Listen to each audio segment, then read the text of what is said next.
This is Scott Becker with the Becker Private Equity and Business Podcast. We were thrilled recently to hit 7 million in downloads and thrilled for that. So thank you to our listeners and our audience and our guest. Today's discussion is adult children and direction. So here's the topic today. Many of the people in the audience either are adult children, that's probably any of us are adult children if you're an adult and you're the child of somebody, or you have adult children.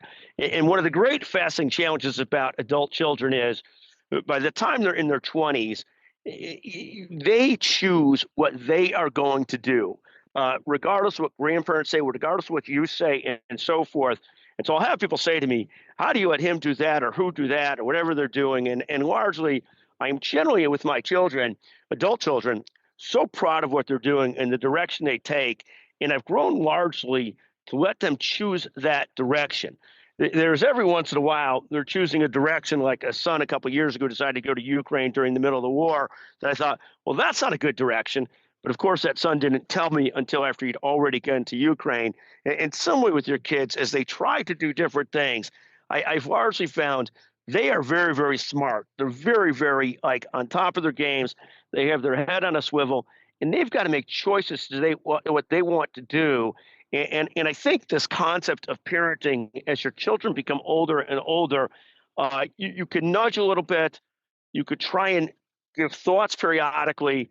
But at the end of the day, you're sort of stuck in this position of really embracing whatever they're doing and trying to support the heck out of them, regardless of what it is. So the concept of threats or withholding things or other kinds of things, well, if they do this, I'm not going to do that. I think it's largely wasted on your adult children, much rather that you let them make strong, intelligent decisions and then try and support whatever they want to do. And then you hold your breath a little bit. In any event, thank you for listening to the Becker Private Equity and Business Podcast.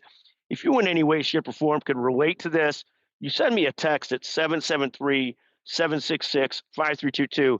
And if you're the first person to do so, we'll send you a $50 gift certificate. Thank you for listening to the Becker Private Equity and Business Podcast.